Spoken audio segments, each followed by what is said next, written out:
Good afternoon, viewers. We regret the technical snag and the delay thereof. Heart diseases is a term covering any disorder of the heart, unlike cardiovascular disease, which describes problem with the blood vessels and circulatory system as well as the heart. Heart disease refers to issues and deformities in the heart itself. To know more about heart diseases, its prevention and contemporary management, we have with us today Dr. Harikrishnan Parthasarathy, Consultant Cardiologist, Apollo Hospitals, Vanagaram. Good afternoon, Doctor. Good afternoon. Doctor, why is it important for the general public to know about heart diseases? So if you see the stats now, it is very worrying stats actually, because in India, we have lots of younger people developing heart disease. And also the awareness for heart disease is growing, but still not good enough, I think, actually. I think we should be aware of the numerous risk factors of the heart disease. And if you take preventive measures very early in life, then you can prevent a heart disease and prevent big problems in the future. Doctor, what is the link between heart disease and smoking? See, one of the top risk factors for heart disease is smoking. Then if you see any statistics in the world, like 30 to 40% of people smoke. And in the Western world, it is worse because men and women smoke equally. But in India, I think that stats is more towards men actually. Men smoke more than women. But if you think the problems with smoking is enormous actually. Heart disease is a major problem. So it can clog up the arteries, it can increase the cholesterol formation in the arteries, lead on to a major heart attack. People as young as 20s and 30s, I have several patients who has developed a major heart attack and even death actually because of smoking. What is a coronary artery disease? So coronary arteries are coronary means crown actually. They are shaped like a crown. They go around the heart and they actually supply all the sides of the heart actually. The coronary arteries more so are very vital because these are the ones which get affected when we have a heart disease. And we talk about blogs. People often confuse coronary arteries with valves. So coronary arteries are different, valves are different. And when you talk about the health of the heart, mainly we are concentrating on the coronary arteries. Doctor, what are the symptoms of coronary artery diseases?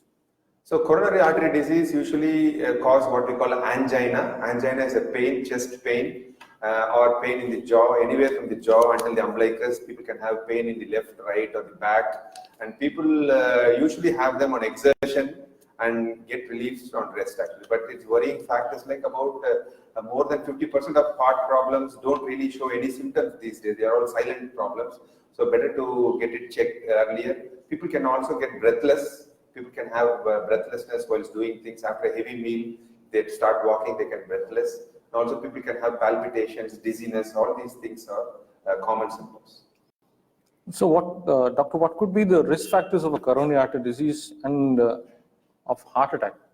So risk factors are usually classified as major risk factors or minor risk factors. Major risk factors also we can classify as modifiable risk factors or non-modifiable risk. Non-modifiable risk factors are aging, being a male compared to female, and genetic factors. These factors or inevitably we might have problems actually. On the other hand, modifiable risk factors, we have things like diabetes, hypertension, smoking, obesity, lack of exercise, on all other novel risk factors as well.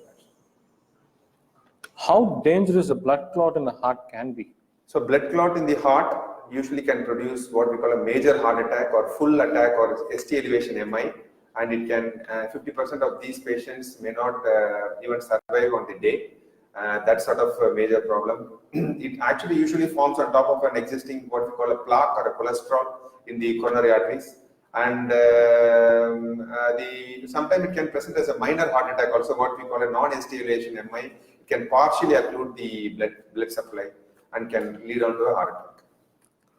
Doctor, what is the chance of having a blood clot after heart surgery? After a heart surgery, usually the risk is very low because we are actually treating it, and if you take appropriate medications and treatment, then it's very low. But still, people are prone for heart diseases in spite of all the preventive medicines, and we have to be careful even after bypass surgery. We have a very interesting and important question, doctor. Is heart disease an irreversible condition? Heart disease is not an irreversible condition. We can reverse it with good lifestyle. If, for example, if somebody has a very narrow coronary arteries, if we completely do plenty of exercises, there's a good chance that the coronary arteries can grow bigger. And there is also studies which we have seen. If you have put a camera inside the coronary arteries, and if there is a cholesterol, it can be regressed with good appropriate medications and measures. So it is a changeable condition. We can actually reverse it back to normal also with good medications and modern techniques and lifestyle. My grandparents had heart diseases. Is it possible for me to develop one? Always the family history plays a vital part. As I told, it is one of the non-modifiable risk factors. So if you have anyone in your family, close family, from father, mother, or grandparents, or your uncle, maternal uncle, paternal uncle, or your own brothers or sisters, you better get checked for a heart disease. Is hypothyroidism a risk factor for heart disease? So thyroid is an activity hormone. It usually is in the neck, and it actually allows us to perform our day-to-day activities with actually vigorous activities. It helps. For example, if there is somebody has a low thyroid, then you can get swelling of the heart. You can get a collection of blood or fluid around the heart. If you have high thyroid, then it can lead to supraventricular tachycardia, lots of things. So thyroid is one of the important problems which can affect the heart disease. Does being overweight increase the risk factor of heart disease? Overweight is one of the minor risk factors. Being overweight is usually tied up with high cholesterol, obesity, lack of exercise. All these things are interlinked, as we know. So basically, obesity is also one of the risk factors. Doctor, how can diabetes affect the health of the heart? So diabetes is the worst risk factor for heart problems. For example, India is the diabetic capital of the world. India is also the coronary disease capital of the world. So we are actually, diabetes is like already having had a heart attack already. So it's so bad. So if you have diabetes, take adequate care, because diabetes, the sugar actually forms what we call a glycated end products. It gets deposited inside the blood vessels. It makes it very vulnerable for cholesterol growth inside. So even a normal cholesterol will be very dangerous in diabetic people. So take good care of your health. Diabetes affects head to toe throughout the body. All the blood vessels can get clogged up because of diabetes. So you don't think like one sweet you're taking today, it's okay. One wedding we are going, take one sweet like that. Don't have little excuses actually. Be very strict with your diabetic control. How is heart disease related to stroke? So heart disease is blockage of blood supply to the heart, and stroke is blockage of blood supply to the to the blood vessels, to the nerves in the brain actually. So it's all very closely related. People who have a heart disease are very high chance of developing a stroke also, and vice versa. So it's all to do with one tree with various branches. When you have clogging up of one area, it can get affected the other area. So you take adequate precautions. Sometimes there could be direct relation. The heart can form a clot inside and can dislodge and go into the brain also. So like that also there can be a relation. Sometimes the irregular heartbeat, like atrial fibrillation we call it, can lead on to a clot going to the brain also. So all these things are very important, and so anything related to the heart, we always check the brain and vice versa also. What dietary changes should one make to reduce the risk of heart disease? So see, I see lots of young people now, 30s, 40s, no other risk factors apart from just eating a lot. And they tell that is the only problem I have. And that is a major issue now.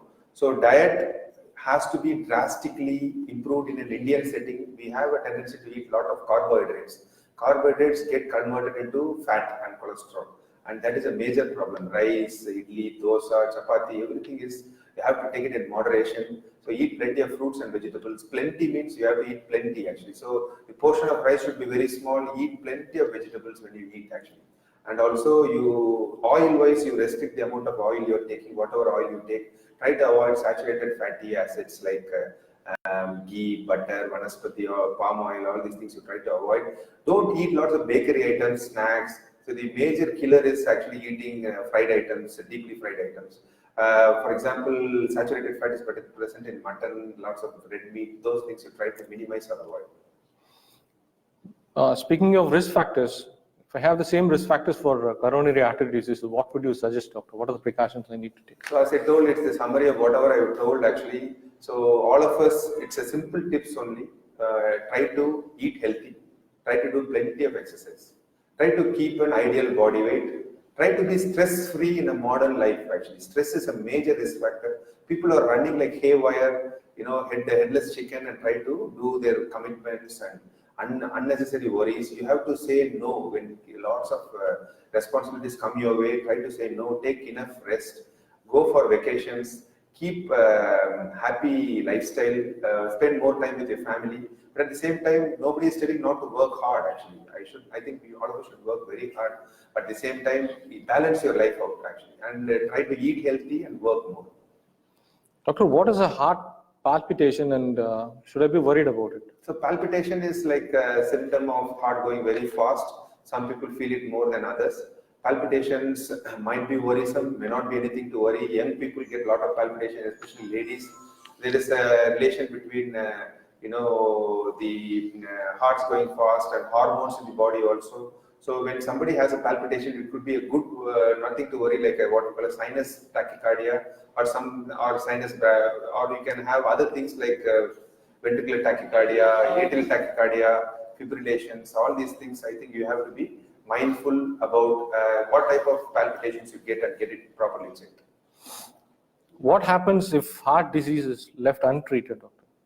So heart disease, if left untreated, is a major worry. There is a chance of comorbidities. You have poor lifestyle, more symptoms. You have problems like lack of good quality of life and early death also. So better to treat it well and with the modern medicine, contemporary medicine we have, and plenty of good advices around actually, and then you get it treated properly early.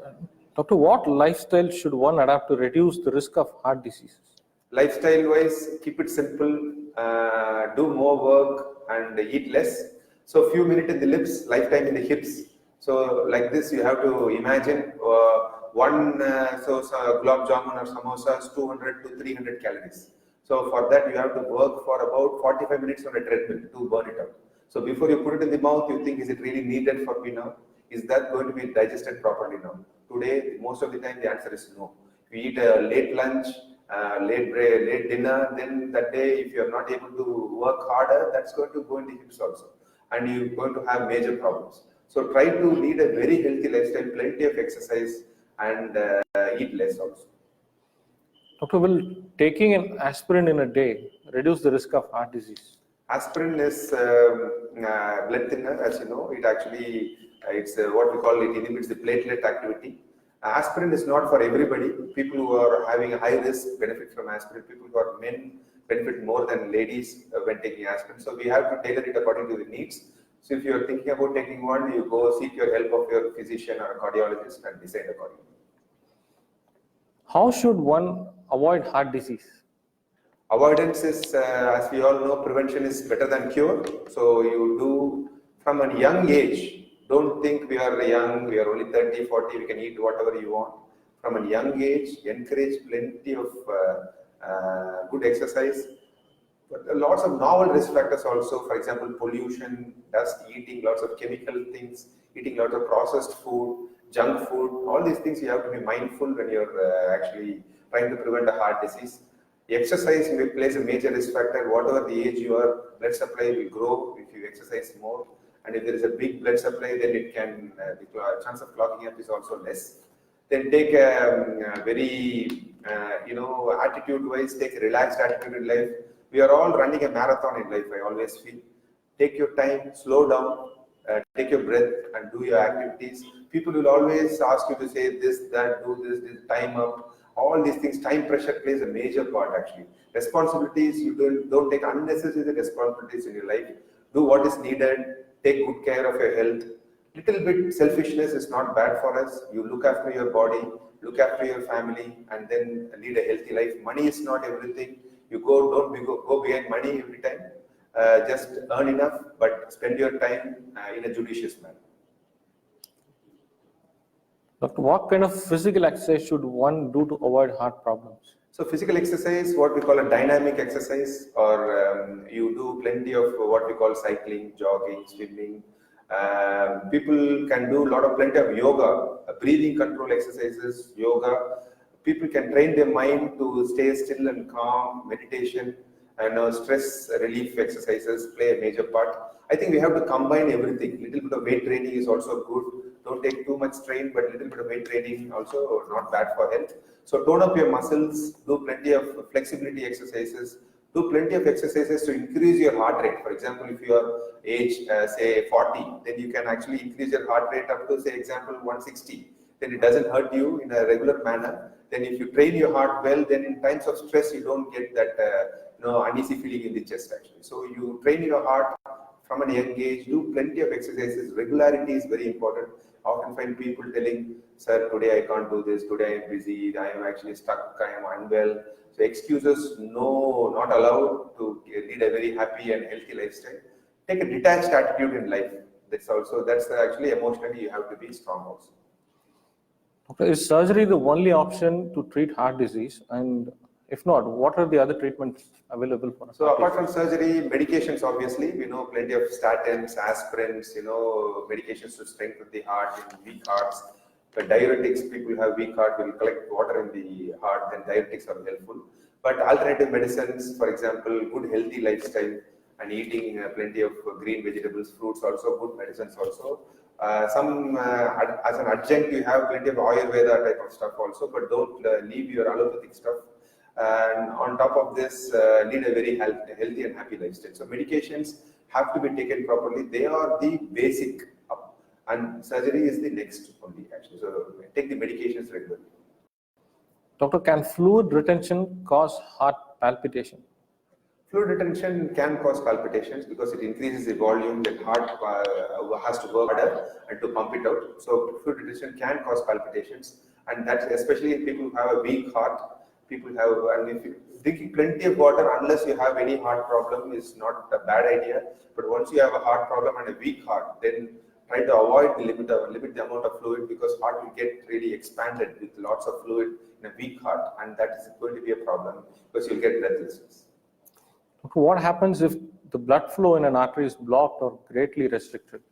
Blood flow in the heart is blocked. That is what we call, it can lead on to an angina because it's a cholesterol block, very stable block, or if it is acutely blocked, then lead on to a heart attack. So basically the blocks can be because of either cholesterol or a clot. So cholesterol usually is a gradual process actually, and suddenly one day there is a little ulcerated crater, we call it, it actually bursts open, and then clot can come on top of that and cause a proper heart attack, and that's a dangerous situation. So you have to try to avoid that. Doctor, what are the complications related to a heart surgery? So heart surgery usually are very safe. Either it's you can talk about angioplasty. Angioplasty is a minor, like a minimally invasive surgery, and it's not really a surgery. We don't do any cutting open. Just through a small hole, we can go in and treat as many blocks as needed. And it's very safe. 1 in 300 chance of anything to worry. On the open heart surgery is bypass surgery, as we all know, or valve replacement. All these things, even they're all in very safe hands in good hospitals. Very less than 1% chance of a problem actually. So if there's a need for any testing, if there's a need for any surgery, then you consult the appropriate people and go for it. How is a heart disease diagnosed, doctor? So heart disease, I think diagnosis is usually through either just look for the risk factors first, look for diabetes, look for hypertension, screen for those things, and look for other risk factors also, and like for example cholesterol. That done through routine master health checkups. I think all of us should do master health checkups. I say these days even from 30 years. So you have to go for a master health checkup. Yearly checkup is mandatory. I do it. I'm a fit person. Still, I do it for my family, myself, my children, and my father and mother, and my in-laws also. At the same time, we have to do like specifically ECG, echo, and treadmill. These things can basically look at all the aspects of the heart, and then can give a meaningful idea whether we are going to suffer from any heart disease in the future. Doctor, what is the relationship between cholesterol and the health of heart? So cholesterol, there is a little, for example, if you have a heart problem, then your cholesterol should be as low as possible. But somebody who have a little high cholesterol may not be always prone for heart disease. So there is no direct relationship, but still people know that overall bringing down the cholesterol in the body is a good thing for you. So all of us should actually, say young person, a little bit high cholesterol usually can be managed only by lifestyle changes. Don't need to take tablets straight away. But if you have a very strong family history, if you have people who in your family suffering from heart disease, stroke, or dying early, then cholesterol plays a major problem in you. So you have to be very mindful of this. In your case, if you have diabetes, if you have other problems, then cholesterol plays a major problem. It does havoc in your body. So those things you have to treat accordingly, according to your risk profile. Doctor, who are the major risk of having a heart disease? Major risk usually are men, usually older, but these days the age is getting younger also. They are from 30 we are all prone, even 25 I've seen lots of heart problems. And then a diabetic person who is leading unhealthy lifestyle, who are smokers and who don't take care of their health actually, who are stressful, type A personality, all these people are prone for heart disease. Doctor, thank you very much. What would be the take-home message of today's show? Take-home message is, I think I can even quote the heart, this year's heart's the quotation, my heart, our heart, your heart. So take care of your heart well, and then take care of your people who are around you, take care of their heart well. That means like you make your children do more exercise, ask them to limit their junk food and avoid them if possible. And then you make sure the whole society which we live with is having a healthy lifestyle. And that is the take-home message. Thank you very much, Doctor. That was Dr. Harikrishnan Parthasarathy, consultant cardiologist, Apollo Speciality Hospitals, Vanagaram, Chennai. For queries and any kind of questions, reach out as 3020-7777 or 2653-7777. I repeat, 3020-7777, 2653-7777. There's a mobile number, 74016-80248. I repeat, 74016-80248. Thank you very much, Doctor. Thank you, viewers. Thank you.